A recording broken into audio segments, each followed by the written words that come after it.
friends. Welcome to episode 75 of School Librarians United. I am your host, Amy Herman. This podcast is dedicated to the issues and challenges school librarians face every day. As a school librarian in my 13th year, I found myself asking the question, where is the podcast that will help me do my job? I wanted a podcast which addressed the nuts and bolts of running a successful library program. I don't claim to have the answers, but I hope that this is a platform to share resources and exchange ideas. Now is a perfect time to mention that all the ideas and opinions expressed in this podcast by myself, by my interview guests, and from listeners who contact the podcast are our own and do not reflect those of our school districts. When incorporating research, I always make sure to cite my sources. So whether you are a novice or a veteran school librarian, this podcast has something for you. I'd like to extend a very special welcome this week to listeners Molly in Minnesota, Narda and Laura in Texas, Martha, Lori, and Ashley in Georgia. I'd like to say thank you to Katrina in California and Steve in New Jersey. Penny in New Zealand was kind enough to write, and I asked if I could share her letter with the listeners. Penny said, quote, I have listened to more of your podcasts over our lockdown here in New Zealand, and once again, I have way too much to think about. I am chuckling as I listen to the Communal Spaces podcast and thinking about the concept of library as a dumping ground every day. Lunchboxes, hats, ancient books that no one wants, me included, clothes, Chromebooks, it's constant, and then I chuckled more at the idea of labeling things. I too have a label maker, for which the library purchases the tape, but guess what? Everyone wants to borrow my label maker. We are hoping for an announcement tomorrow, and friends, I will interject, Penny wrote this last week, but we had 2 letters already in the podcast, so I asked if I could hold off for a week. So this information is technically 1 week old. And she said, we're hoping for an announcement tomorrow, which was last week, by our amazing Prime Minister that we will be moving to level 2 lockdown. Parentheses, we've made our way gradually down from level 4, complete lockdown, through level 3, where I, as specialist, have been able to go to school to look after a bubble of kids, to level 2, which will be almost normal for most schools. If she announces that we have a teacher-only day on Wednesday, then it's back to school on Thursday. I can't wait. But as I head back, I will be taking more inspiration from you and your guests, and I can't wait to put things in place. The Tech Tools for Us podcast has been a particular inspiration, and as always, there's always something on your podcast that I can relate to and congratulate myself on, and then there's everything else. I will get back from a walk with an inbox full of ideas. End quote. And Penny, thank you so much for keeping in touch with the podcast. Hearing how the other side of the world is doing with this pandemic is hopeful. And I appreciate you letting us know how everybody is coping with all the things that are happening. It is also worth sharing that Penny happens to think my Midwestern accent is rather amusing when I'm trying to read her emails aloud. So I'm glad I can give you a chuckle. I welcome you and all listeners to reach out with your feedback, questions, and episode suggestions either on Facebook, Twitter, or the email address schoollibrariansunited@gmail.com. If you include your mailing address, I will be sure to send you a podcast sticker. And now, for today's episode, Hygge and Happiness, and my interview with Stephanie Fiedler.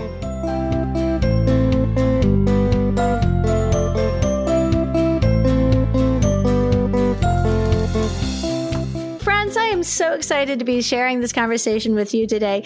Stephanie Fiedler has graciously offered to entertain us with a wonderful treat, and this was rather unexpected, but I did go hunting for people like me who were not going to be going to ALA after all.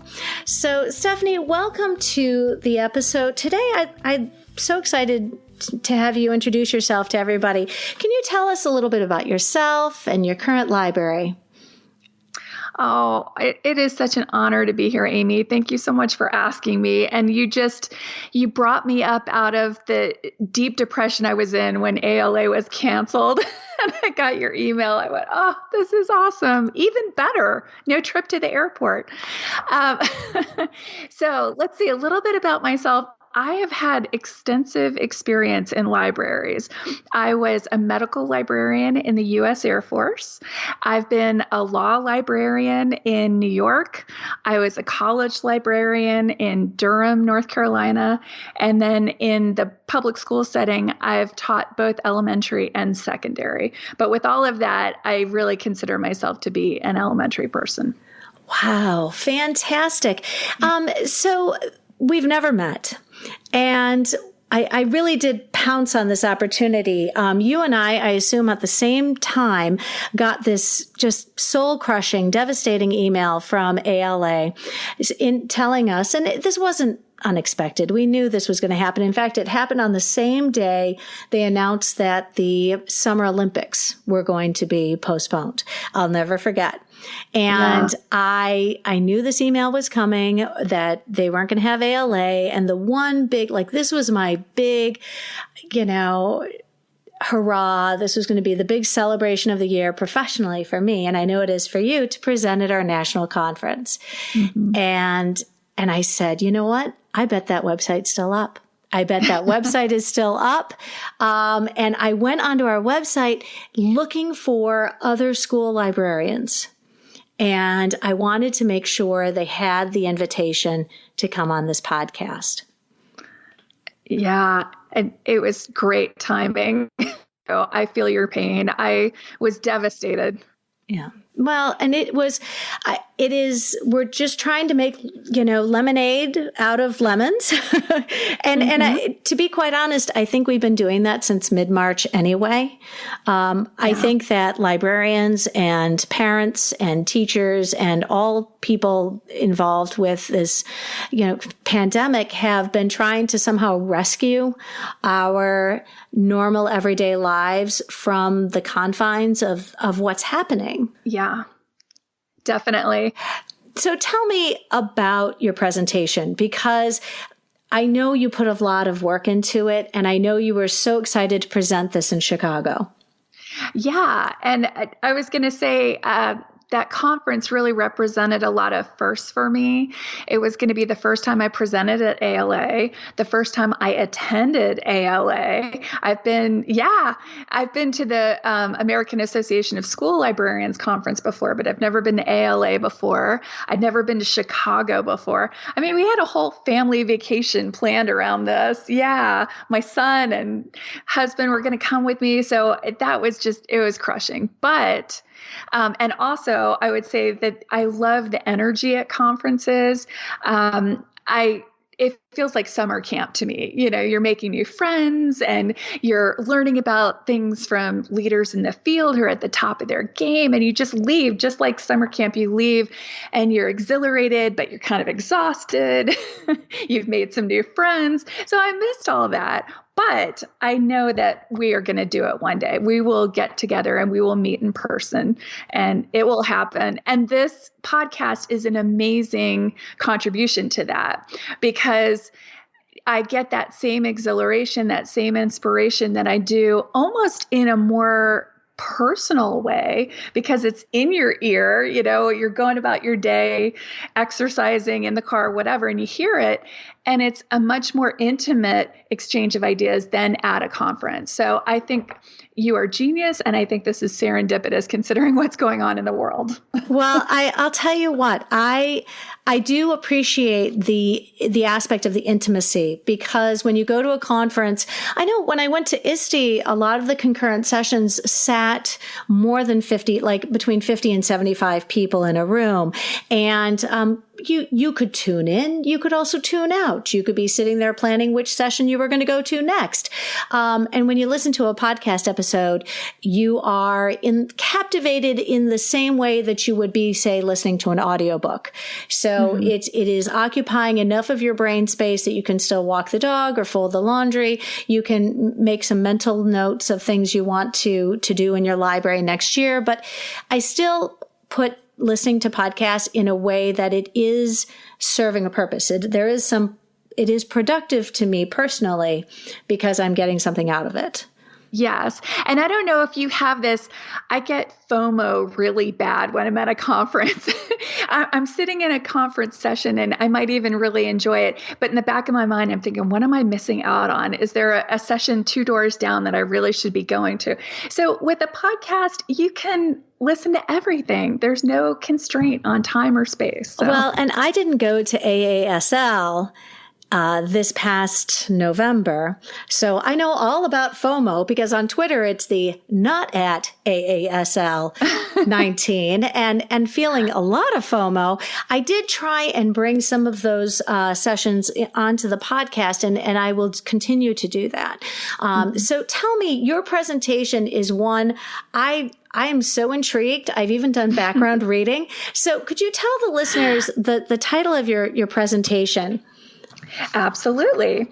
It is called Hygge, using the 10 Danish principles of happy living to make your media center the happiest place in school. I was going to say on earth. That's Disney World. Different. Not this week. Not this month. Not this week. Yeah. And now is probably an excellent time to tell you that I am 1000% sure that I'm pronouncing it incorrectly. The Danes would say something like Hygge. They kind of swallow it.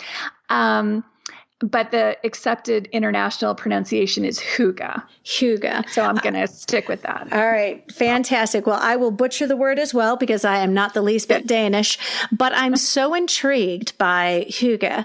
And I remember when it was trendy, and I remember hearing about Hygge, and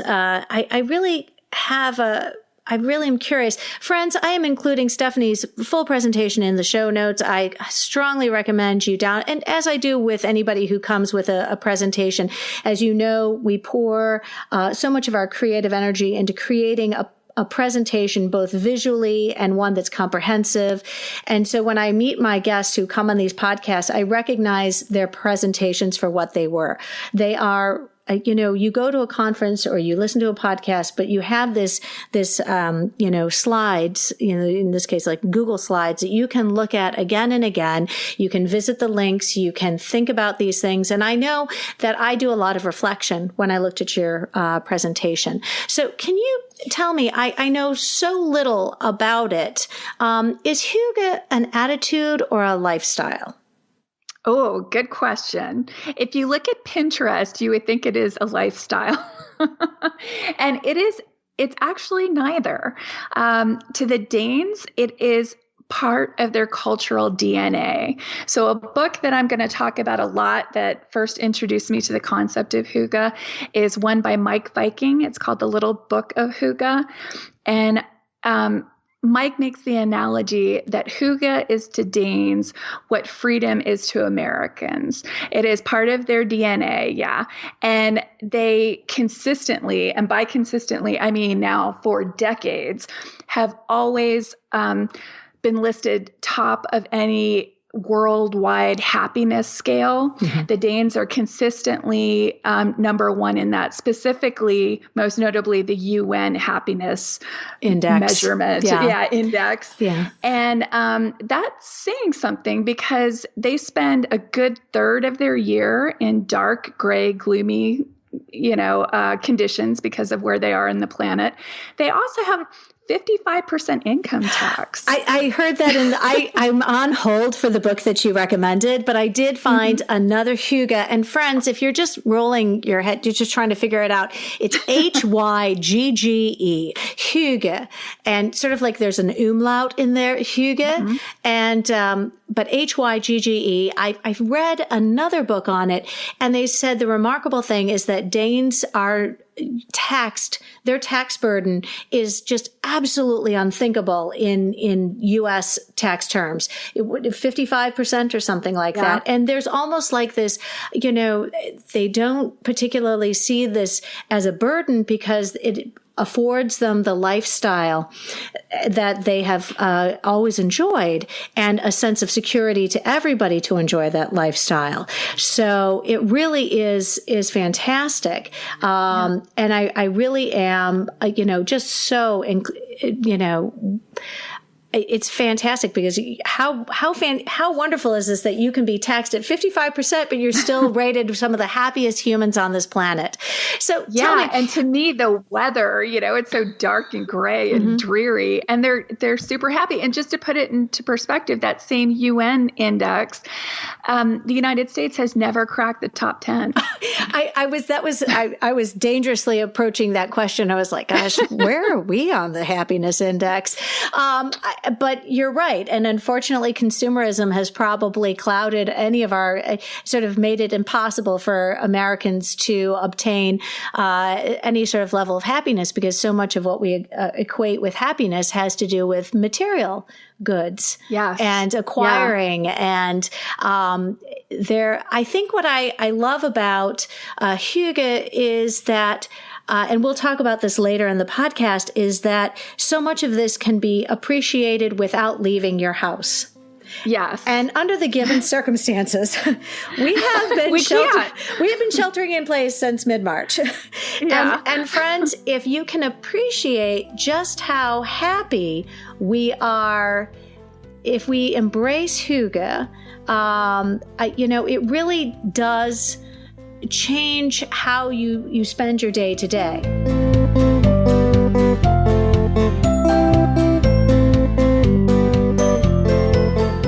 You included a word cloud, and I was absolutely sold on the phrase consciously cozy. Mm-hmm. What did you find consciously cozy about Hygge? There are so many different ways to describe it, and it is kind of a difficult concept to nail down. But out of everything, that's my favorite too, is consciously cozy, because I think it wraps it up in a nutshell. Is you have to put some work into Hygge for it to work. You have to consciously think and reflect about what makes you happy and why, maybe, or the opposite, what makes you unhappy and what can you do about that?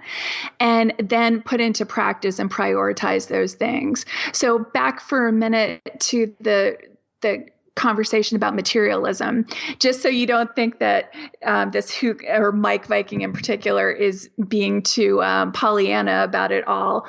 He has founded this research institute in Copenhagen to study the cultural markers of happiness, and so that we can hopefully apply those whatever culture you're in. And he did find, as many researchers have found, that materialism can bring happiness, but it's a temporary form of happiness. So when you think about, you buy that brand new car, it does make you happy. You're proud of that car. And you put the top down and it's great for a while. And then not too long, you start taking it for granted. The same goes for your house. And one thing I think Americans do versus, say, the Danes is, we're that puritanical society, okay? We've got that strong work ethic, and we work really, really hard for 51 weeks out of the year to have that amazing vacation, that cruise, or the trip to Disney World or whatever. And that brings us happiness for exactly 1/52nd of the year. So that's not to say there isn't a place and a role of money and materialism and things like that. However, that's not going to bring us long-term happiness. So taking the time to really think about, even if you're just in a moment where you're going, wow, I feel really contented and happy. Well, why is that? Break that down. And how can you start doing that on a daily basis? Well, and I as I was reading the book I had with me, and I was listening to it, it's sort of like you're going through this sort of 5 senses, and what do you smell that you enjoy? What do you see that you enjoy? What do you feel that you enjoy?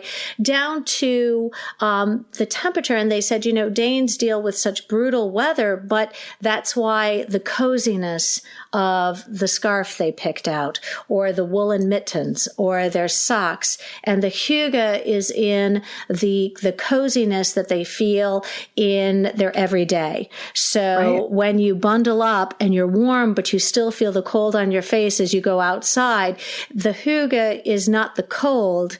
It's feeling that sense of coziness and awareness that it is cold outside, but you are feeling this warmth.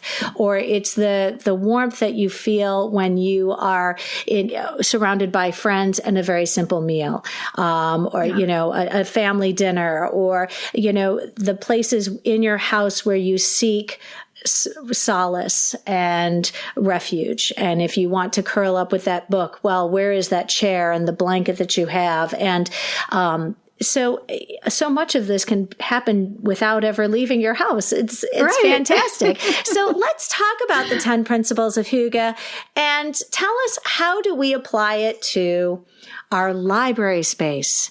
Because I want my library, when kids come to my library, if they thought, what a cozy place, well, that's a win. They want to come in and they want to seek the coziness of it. So tell me, how do you break this down in the 10 principles of Hygge in your library space? Okay. Well, overall, one of the concepts I had was that kind of intangible feeling of warmth and welcomeness and coziness. And you want that in your media space. And I was surprised when I would talk to my students, like, how many of you go to the public library, for example, on the weekends? Not a lot did, not the majority for sure. And that surprised me. It's like all the books you're clamoring for that, we only have so many copies of Big Nate. They've got thousands. Why aren't you going to the public library? And they'd, I don't know. It's not my favorite place to go. But then I'd ask them, do you go to Barnes and Noble? And they'd say, yeah, we love Barnes and Noble. Barnes and Noble has the cafe, the coffee, the cozy chairs. So that inspired me to take a morning, and I just got a cup of coffee and I sat and I observed at Barnes and Noble, and I watched how are people moving through the space, what attracts them, where do they linger, and how can I translate that into the media center?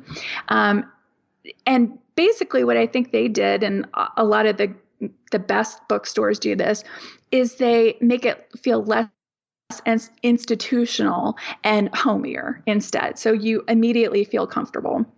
So I really watched that. So that morning had a big impact on me and what we did with the media center after that. So I've been at this school for a little over 3 years. I came right at the end of the third quarter. So I had one quarter to kind of observe how everything was. And then that following summer, I changed everything. And I should take a little side note and tell you a little bit about our school, because it's a really special, unique school. It's 24 years old. So it's not a brand new school. Yeah, it's not brand new with all the pretty furniture or anything. It is. I'm sorry. Yeah. I do have to just back up. I win. My school was built in 1936. Ooh. So I'm sorry. I'm sure your school is lovely being so new as it is. But please go on. Do tell. Yeah, it's all perspective. I know. I'm sure there are European teachers out there going, it's only 24 years old. Oh my God. We're probably on the list to get a major renovation. By American terms, 24 is pretty old. And especially where we live, we're a very fast growing area and we have new schools cropping up every year. But it has, just to paint a picture, like all of my libraries, I would say, first thing you saw when you walked in the door was the circulation desk. If we're still using the bookstore analogy, that would be the cash register. How warm and fuzzy would that be to walk in and see the cash register? So we also had the requisite for, do you remember this end up furniture? Yeah, absolutely. My brother-in-law, who's a firefighter, he calls it prison furniture. Apparently, that's what they also have in prisons. Very institutionalized. We had the requisite 4 big overstuffed this end up, and they were stuck in the back. And again, all of my libraries, I've been in 6 school libraries now. They're always like tucked in the dark corner in the back. I think the idea is that the introverts are going to curl up there, but that never happens. It's always the kids who want to get out of the eye line of the teacher and to hide back there. Very little reading is getting done in those reading chairs. So So I thought about that layout versus Barnes and Noble. So Barnes and Noble, the first thing in my Barnes and Noble, the first thing you see is this really lovely reading area right in front of the magazines, the coffee's percolating in the cafe in the back. The customer service is right in the center, very convenient for anybody to reach it. And of course, lots of things that are attracted to readers, big cushy pillows and things like that. So after that day in Barnes & Noble, came back to the media center and rearranged everything. I did not know, and I assume this is the case with most school libraries, the circulation desk isn't bolted to the ground. I thought it was there forever. It's not. We popped it up. We got our wonderful custodian, got like 6 little dollies. We put it on there. And he said, play with it all day. Find where you want to put it. We put it right in the center of the room. Now, when you walk into the media center, we've converted the shelves that were behind the circulation desk. That's now our magazine area.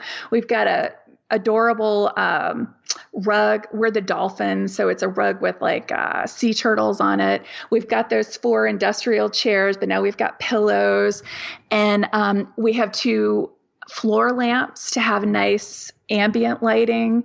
And then the circulation desk is in the center of the room, and it's been redecorated to look like a pirate ship. Well, and friends, I recommend, I've included Stephanie's webpage, her school webpage, if that's okay, in the show notes. So you can get some visuals of some of the things she's done. And I encourage you also, in her presentation, she's included examples in social media of things that she has posted demonstrating Hygge in her library. And so you get a very good idea of how there is mindfulness. Nobody walks into a library and finds it filled with Hygge.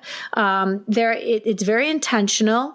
And if I'm not mistaken, there are some things you can do immediately. There are some things that require some investment. And then there are some things that are projects that would require, an undertaking with significant, investment from your district or your PTO budget. So when I see some of this, I see some things we can do right here and now. We can make immediate changes in our program. But then the idea is that you would then look down the road, and like many projects in our library, we're in this for the long road, the long haul. So there are definitely going to be some things we can do now, but definitely some things that are going to have to require an investment gradually over years. So tell us, what about presence? And this is something that when I read about this, one of my friends has a wonderful bumper sticker on the back of his truck. And it says, "Be here now." And I just went up to him. I'm like, "What's the be here now?" And he's like, "You got to be here now." And I was like, "Okay, well, I'm going to think about that a little while." So tell me a little bit about number 2, presence. Number 2. Yeah. Presence in terms of the book generally means turning off devices and be present with the people you're with, or be present with your own thoughts. Now, of course, in modern day school libraries, technology is omnipresent, as it should be, but it did get me to thinking about being more intentional about when I was using technology and how. And for me, it's got to always be to either as a creative tool or bringing people together. It is not, I hate those schools that their computer labs or their iPad carts are just like trophies. It is a tool. It is not the ends of it's the means to the end. It is not the end game to have these things. So you've got to think about how you're going to use these. And I think that our kids, this generation is very distracted, and it can be difficult for them to be present and think about what's going on. I mean, we were just talking about that FOMO at the conference. Like, I can't even sit in a 45-minute conference session and not think, oh God, what should I be doing? Where am I going next? What am I missing out on? The kids are going through the same thing. Well, and I've been in several of my buildings, we've had mindfulness initiatives. Do you see that as being similar, having very much the same, end results, this mindfulness, and adults need it just as much as our kids do. But giving our students an opportunity to center themselves in the now and what we're doing as we are here in our case, in the library. Can you tell us a little bit about that? Yeah. In fact, I had a very happy accident along these lines. It was really nice. One of the challenges that I have, many of us have, is that stress of when you're in the media center, you need to be in two places at once. So the way we have our media center set up is the kids, even kindergartners, are responsible for checking in their books when they come in the media center, sorting them on the cart, and then generally we regroup as a class on the storytime rug. I'll talk to them for 5-10 minutes, and then we're off and doing our lessons and checking out. That checking in period can be kind of stressful for me because I want to oversee them checking in their books, making sure they're doing so correctly and calmly. But then also the little group on the storytime rug starts getting antsy. So you feel like, oh, you're trying to juggle all these plates at once. So last year, our wonderful school counselor, Kathy Vidiello, came up with this idea of mindfulness, and she called it Mindful Mondays. So for our class meetings, they would practice mindfulness techniques.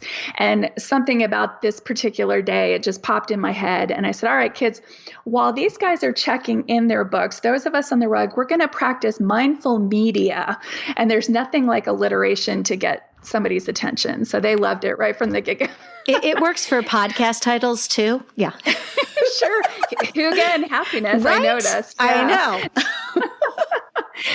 I know. And so I taught them the, I don't know if you've ever heard of this, the box breathing method. And it's basically you inhale for 3 to 5 seconds, hold your breath for 3 to 5 seconds, exhale for 3 to 5, and then hold it for 3 to 5.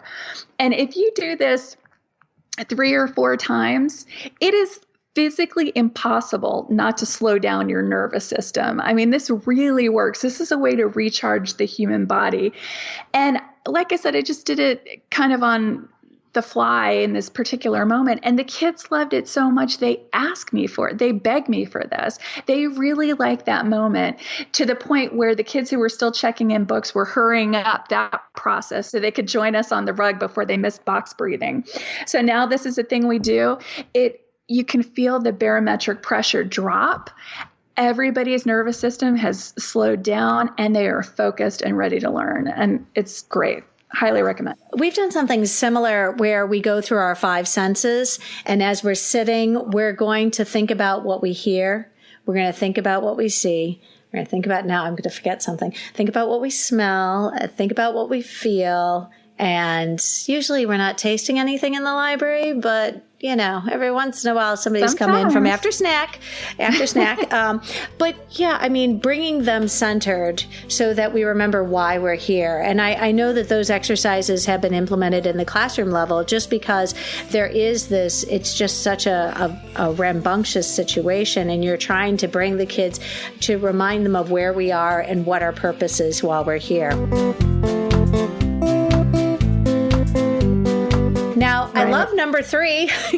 I know. It's pleasure. Yes, it's pleasure. So explain to me, how do we incorporate this into our school libraries? Okay, pleasure in the realm of Hygge tends to be food. Now, the Danes love sugar, yes, which explains a lot why they're so happy, I think. So food is a really important component in my media center, primarily with the adults, because of course with kids, we have so many issues with allergies and things like that. That said, whenever teachers want to use the media center for something that involves food with their classes, I'm all for it. I think that's great. But with the volunteers, for example, they're always teasing me that I lure them in with food, and it's absolutely true. But for the beginning of the year training, coffee and donuts, we always have that. Every holiday, this is like one of the highlights now of my year, is we right around Christmas, right before break, we always have a holiday luncheon with the volunteers. And we have a very multicultural family community at our school. About half of our kids are Asian Asian descent. Most of those were either born in Asia or first generation Asian American. So we have a very culturally diverse volunteer base. And the rule for that potluck is whatever holiday you celebrate, bring your favorite dish. And it is a feast. If I could sell tickets, I would make money. This is everybody rolls out their best recipes, and it is incredible. So it's like now it doesn't feel like the holidays until we have that volunteer potluck. And then in the winter, I try to do something each quarter. In the winter, we have a chili cook-off with the volunteers, and then the teachers can come in. That brings the teachers in, and everybody gets a chance to visit.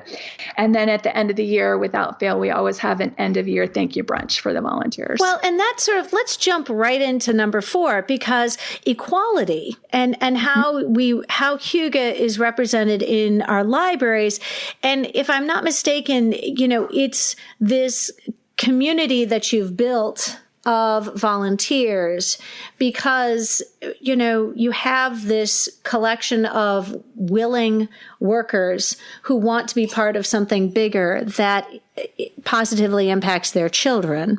Mm-hmm. And you've recognized this as an absolute, gold mine of resources and talent.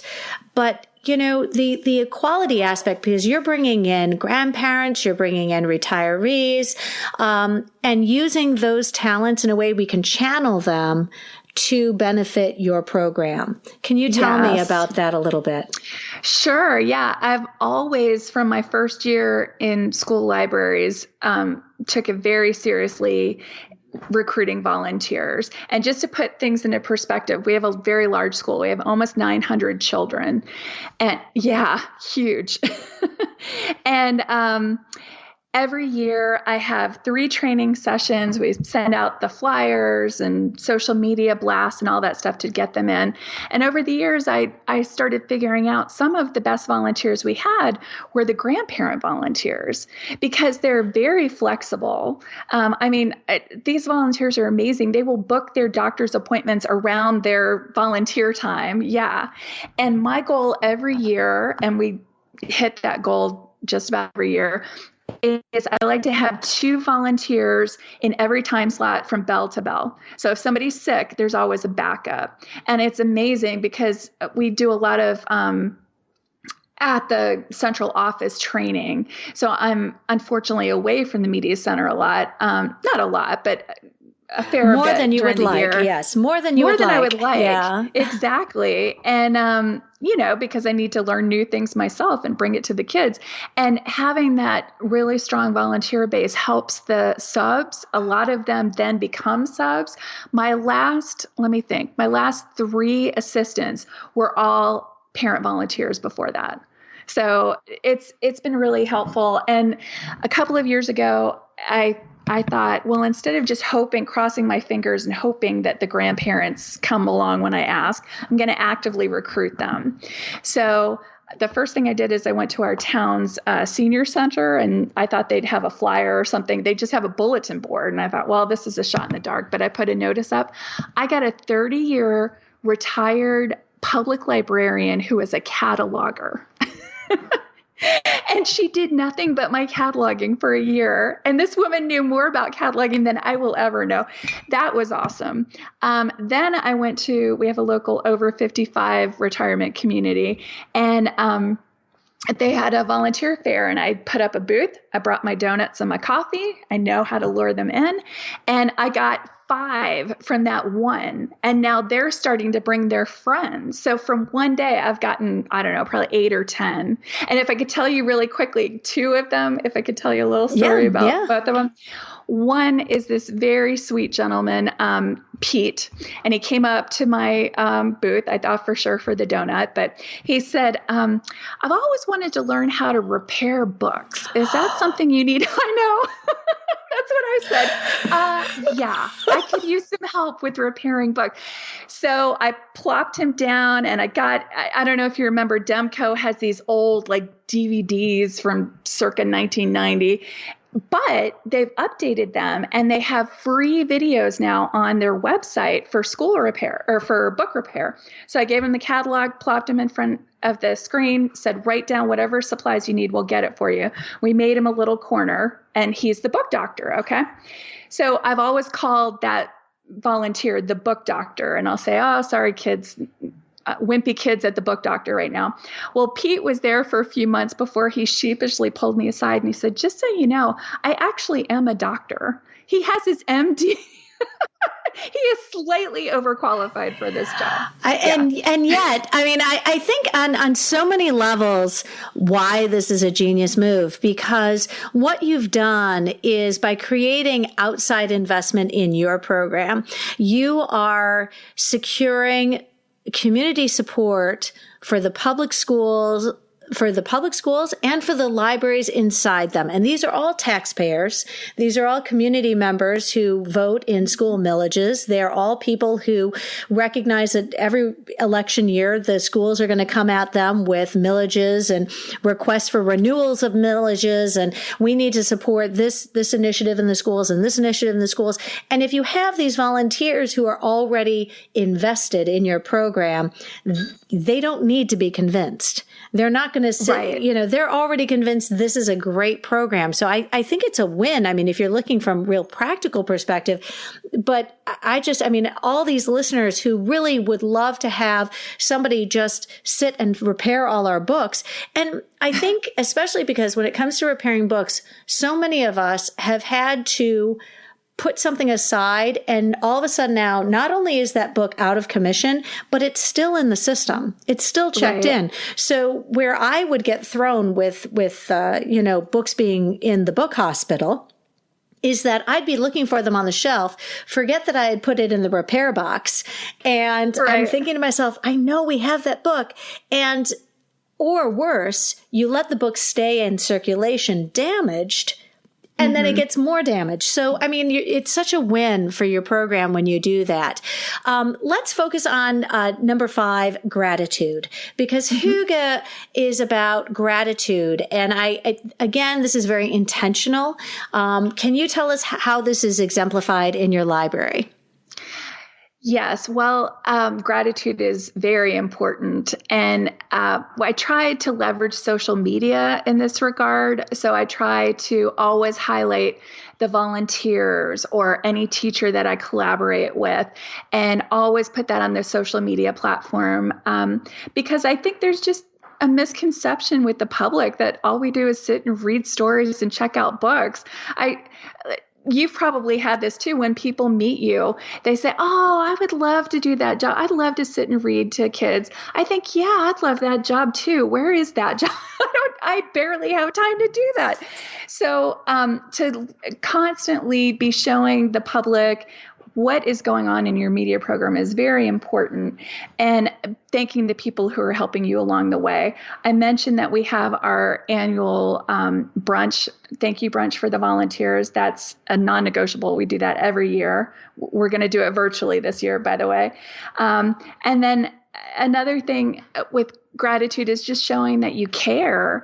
And to use Dr. Pete as an example, he had a very serious lung surgery last year. It was really touch and go for a while, and the kids were very worried about him. And we got a big sheet of bulletin board paper, put it out. Everybody wrote notes, and we decided to do a sunshine basket. So it's a yellow sheet of paper. My favorite note was "Feel better, dude." That was a cute one. And everybody started, I said, just bring in anything yellow, and we're going to make a sunshine basket for Dr. Pete. Kids brought in like little Legos that they made for him, and bananas and sunflowers. It was amazing. So it's important to teach the kids to be grateful and to show that you care too. Right. No, and you're right. And it's something that when you demonstrate it to our students, it carries an even larger message, because hopefully it resonates outside of your library as well. Tell me about number 6, harmony. And I saw this idea of cooperation, not competition. And, yes. I think I want you to explain that to me some more, because I'm trying to see how that would play out in our library spaces. Okay. To me, it's very, very important that the Media Center is seen as a refuge for kids in lots of different ways. And you can't be that if it's not a harmonious space. So I said that hygge can be a difficult concept to explain. Sometimes it's good to explain what it is not. So let me, I'm a storyteller, as you can tell. Let me show you a tale of two different lessons. So every year with second grade, once we're done, we spend the entire first quarter going over expectations and behavior and how to treat each other with kindness. That is not a one lesson discussion. This is seriously over the first quarter of the year. We role play how to work through common disagreements that happen in the Media Center. You know, you're in my space on the rug. We both want the same book. How do we act this out and teach one another how to resolve this in a harmonious way? So once we're done with that, second quarter of second grade, these guys have cracked the code with reading. They're ready to move on from picture books. They're not quite ready, a lot of them, for the big Harry Potters yet. So my goal is always to get them hooked on some series. So if they find a series they like, they're going to rip right through them, you know. And of course, they all know the Jack and Annie and the traditional ones. So I try to find some book series that they might not be familiar with. And last year I did Horrible Harry by the amazing Susie Klein. I love him. And that series has so many great archetypes that the kids can really understand. So we were doing that. And the book that we read was Horrible Harry Cracks the Code. And in that, she talks about the Fibonacci sequence. And it's a sequence of, it's a pattern of numbers if you're not familiar with it. Well, this little guy, his name is Khan. He is my buddy. He's one of those kids, super quiet, flies under the radar, never causes any trouble, but pretty easy to not give a lot of attention to because of that. He doesn't want a lot of attention. He's, likes to fly under the radar. Well, we put that Fibonacci sequence up and his hand shot up and he got it. He cracked the code and he got up in front of everybody, which is outside of his comfort zone, and got the Promethean pen and demonstrated and explained to the kids how he cracked the Fibonacci sequence. And the kids were so happy for him. And they could tell, second graders could tell he was so outside of his comfort zone. They gave him a round of applause. So he left on cloud nine. The kids left on cloud. This is all organic. This, is what happened. Compare that with a Kahoot lesson. Okay. I have a love-hate relationship with Kahoot. I think it can be great. It focuses the kids. Our extroverts, especially the competitive ones, are in their element. But I swear, every time I use that tool, somebody gets upset. Either the ADD kid pushed the iPad before his partners wanted him to, or somebody won't share the iPad. There's always something. It's chaotic. So that's not to say I won't use Kahoot, because extroverts need love too, but you have to look for ways to balance that out so that you've got environments and experiences that all the kids can participate in and enjoy.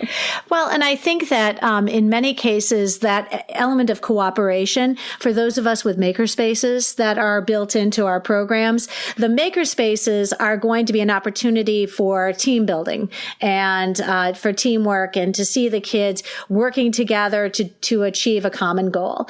And so I see that in many libraries that house the makerspaces as well. We're trying to encourage the kids that it's not about you guys being the best. It's about working together to come up with something, a solution of some sort.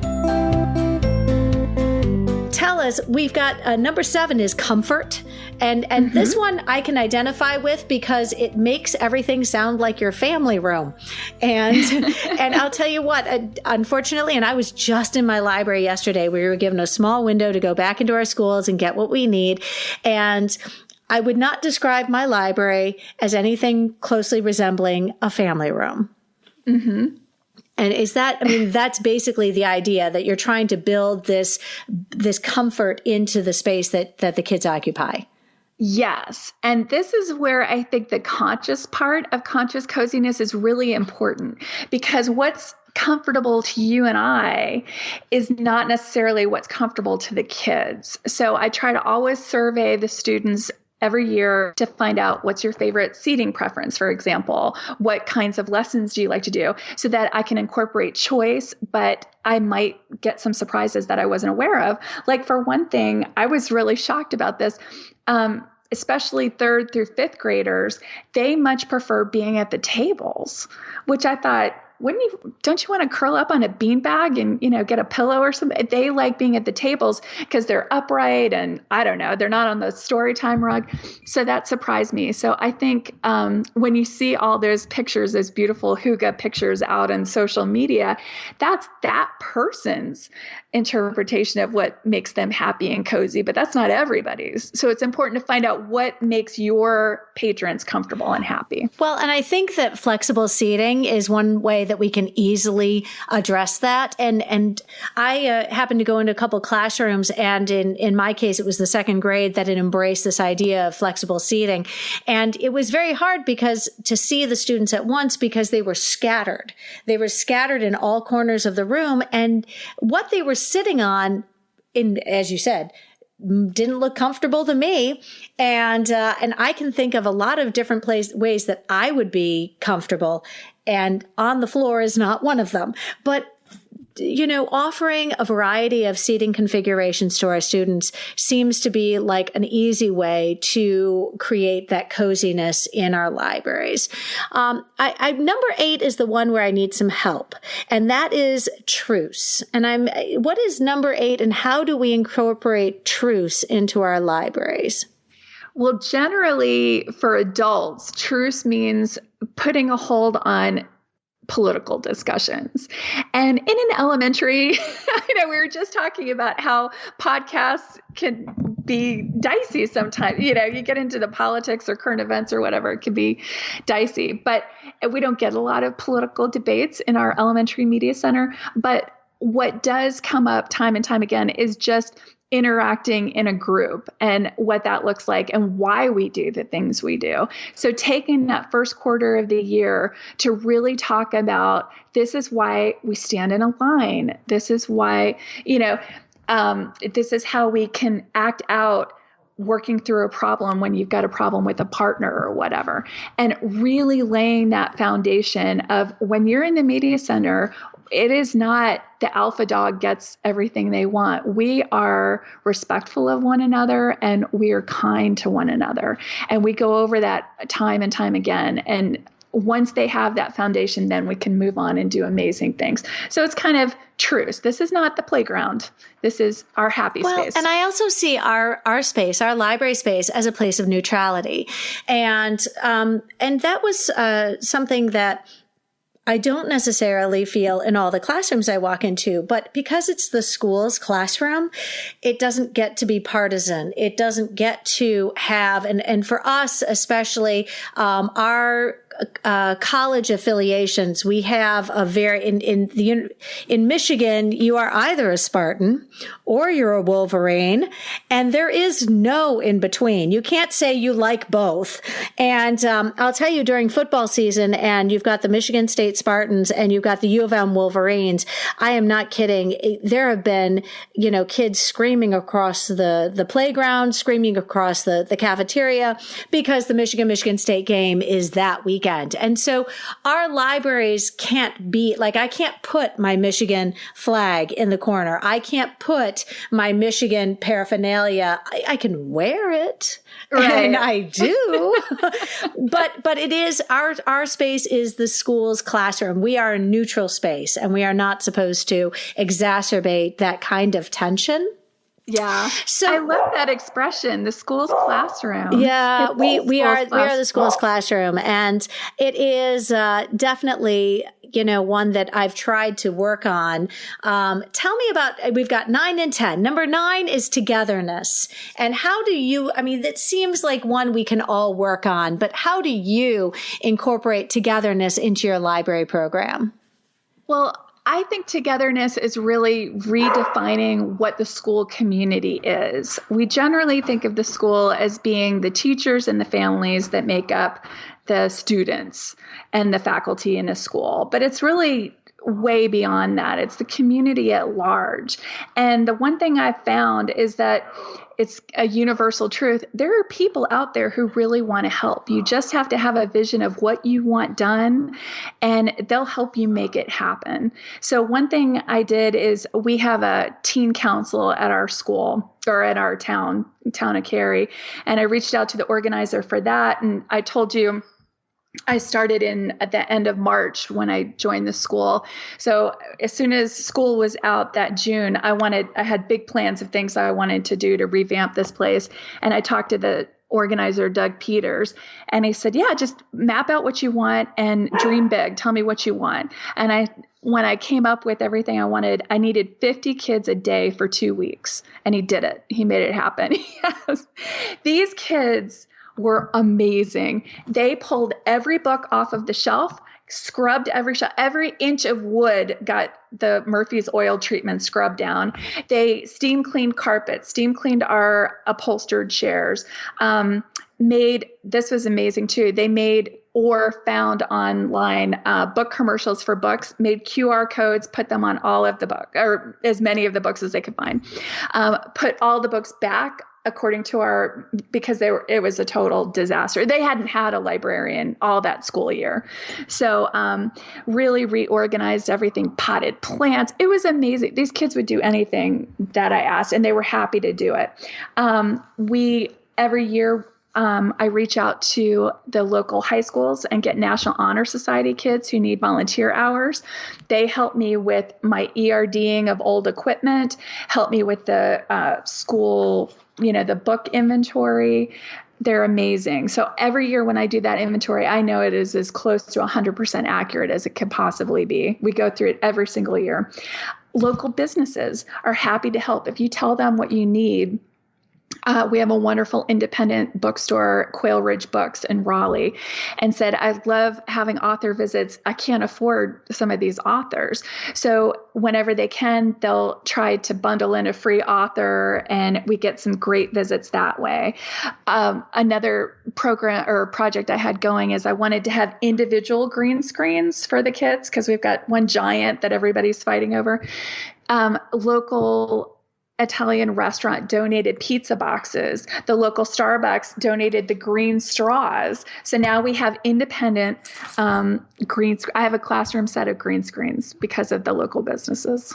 Wow. And, good for you for being bold enough to make these requests, because I think that oftentimes our creativity is sort of stymied by this sort of inhibition to put ourselves out there because somebody might say no. And it sounds like you've sort of put that aside for the good of your program. And you're right. And, when people realize that what you are asking for is to benefit our community schools, it's always a wonderful surprise to see when people just come out and are ready to support you. And you do have to name the dog, because if I cannot edit your dog's barking, we want to at least know your dog's name. So do tell us. Everybody who has a barking dog gets to name their dog. What is the name of your dog? I have two dogs. The one who's barking right now is Sasha. And have you seen this thing on social media where my coworkers are, and it's like the baby of the house or the dog? Mm-hmm. My coworkers are harassing the FedEx guy on a daily basis. That's adorable. Yes, that's usually my dog. My dogs have been very vocal. And friends, if I can't edit out dog barks, we always name them because, I'll do my best, but I don't have an audio guy. I don't have a sound system. And I do not have a recording studio. So, yes, maybe I will post on social media what my recording studio looks like, and you'll all just realize just what an amateur I am. Let's go ahead with our last one, shelter, because, this makes a lot of sense when you live in Denmark and you are, that close to the Arctic Circle, and your winters are incredibly long. How do you incorporate shelter into your library space? Well, back to what I was saying before, that I always pictured the media center as being a refuge for kids. That's what I think of when I think of shelter. We don't have the howling winds and the dark at 4:00 in the afternoon that the Danes have, but we need a welcoming environment for our students. So I'll give you an example. One of my all-time favorite students was a fourth grader a few years ago, and he was one of these kids that was in the media center a lot. I mean, a lot, like several times a day, a lot. And one time I kind of pulled him aside, and I never want him to feel uncomfortable or anything, but I'm like, what are you looking for? Well, you're in here a lot. What's going on? And he said, my teacher sends me, I have ADD, and my teacher sends me in here because I get on his nerves.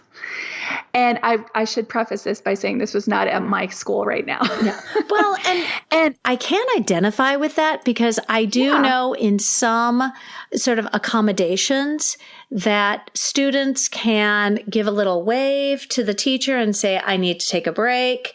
If they don't have a para with them, there is this understanding that, they can walk through the hall just to come back and bring it back and be ready to focus. Absolutely. And I think that's a great way to handle ADD. Yeah. But I had this great discussion with him, and I said, what does it feel like physically to have ADD? What does that feel like? And he really surprised me. He said, it hurts. And I said, really? And he said, sometimes I'm trying so hard to focus that I get headaches or my jaw hurts. And I thought, oh my God, this poor kid is going through physical pain because of this. So I told him, you are absolutely welcome. I told his teacher, by all means, send him down whenever he needs it or you need it, by all means. But it just got me to thinking, we need this place to be a shelter for all of our kids. So it could be the kid who can't stand to sit in that hard chair for one more minute. It could be the kid who just wants to sit and look at the pictures of a book and not be pressured into reading out loud, or that introverted child who has just had his peers up to here and just needs a quiet moment. So I would never send a child away, and I want them to get that message. They are always welcome in the media center. Well, and for that same reason, you think about our libraries as the constant in our students' development, that they come in and that library is their library from the moment they walk in until they graduate at the end. It could be, 6 years. There are some students for whom this library has been important to them because while their classes have changed from year to year to year and their teachers have changed from year to year to year, their librarian has been the same person and the space has been the same, and they have built that familiarity with your collection and a sense of ownership and belonging and comfort, because when they walk in, they see the familial. They see what they recognize around them. And I know for some students with accommodations, oftentimes they come into the library. We have no issues at all. We have no issues because we're in the library, and the expectations are different than they are in, say, a classroom, or than they are in gym, or than they are in music class. And so we do tend to attract a lot of students who do need those breaks, and they sometimes will come in with their paras. And so I appreciate that mine is a space that they feel welcome in. Let's do a quick shift, a quick pivot. Do you have a way to incorporate Hygge virtually?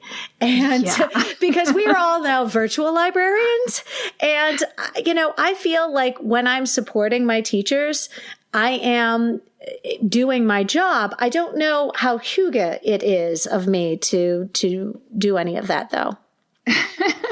Yeah, I think in many ways, and we talked about this earlier, that quarantine is very Hygge, or it lends itself to Hygge for sure, because we are home and we're examining our spaces more. But virtually, I would say I think it is super important to have already had that in place in the media program. Because can you imagine being a student and being in a very,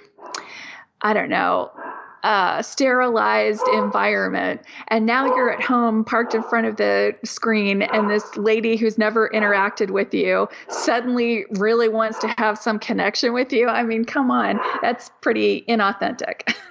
So I think you have to have that kind of relationship beforehand to make them feel that it means something. I know when I teach my students, I do like 10-minute library lessons, which get sent out to all of our students. And I usually address them. I say, look, I'm sure you're sitting on your couch in your pajamas and we talk about being cozy at home. And I talk to them about how we can use all the resources I'm going to show them right now while we are doing our research on the couch in our pajamas. And I think I always sort of put when I want to talk about just how great our digital resources are, I put it in the context of you're sitting on your couch in your pajamas underneath your favorite blanket, and you can do all the research you need for your assignment. And I'm usually walking them through their assignment. It's a 50-state research or endangered species this week. Or, I say, okay, friends, while you're sitting on your couch in your pajamas underneath your fuzzy blanket and your slippers, this is how we're going to do our assignment. And I just get cozy thinking about it. I'm just like, I'm going to go sit on my couch and search databases in my pajamas. Yeah, it's one of the there's the silver lining to this is we get to do this stuff in our fuzzy PJs and warm slippers. And that's a nice side of it. Stephanie, it has been an absolute joy talking to you. And I'm going to enjoy the rest of my quarantine because I can sense Hygge as I go through my day. Would you let us know how we can find you on social media? Absolutely. I've got a lot of platforms. Twitter is the one I use the most, at Steph Fiedler.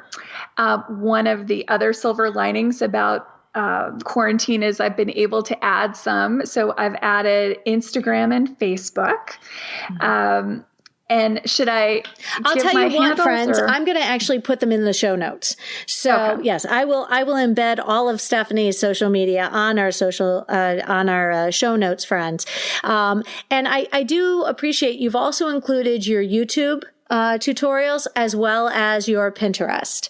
And I think that's really great because especially in the case of Hygge, we can get some visuals that would help us understand. Stephanie, you are a delight and I'm so grateful for this time that you've shared with us.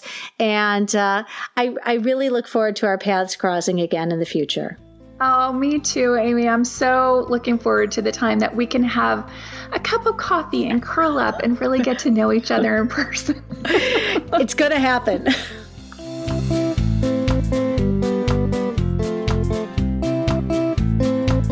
I want to thank Stephanie for sharing her time and her expertise with listeners today. And I did assure her that while it's a small consolation prize, and I'm very sorry for her family's trip to Chicago being canceled, that the listeners of this podcast are incredibly fortunate that she was generous and shared out her presentation that she would have been giving at ALA.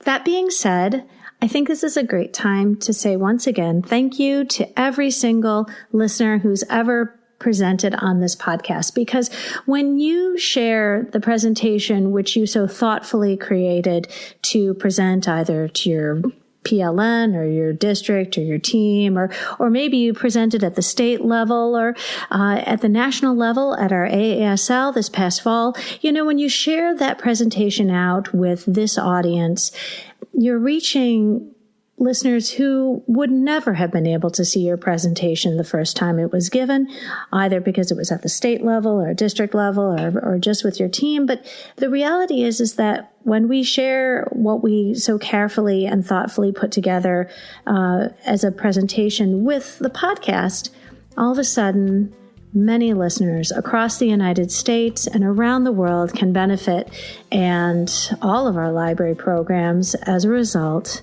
are the better. So thanks, friends, for everything you do to make this podcast just the most enriching experience I could possibly have ever imagined. And I will see you next week. We have a great episode. The topic is Kinders in the Library and my interview with Rebecca Gerdes. I hope you will tune in.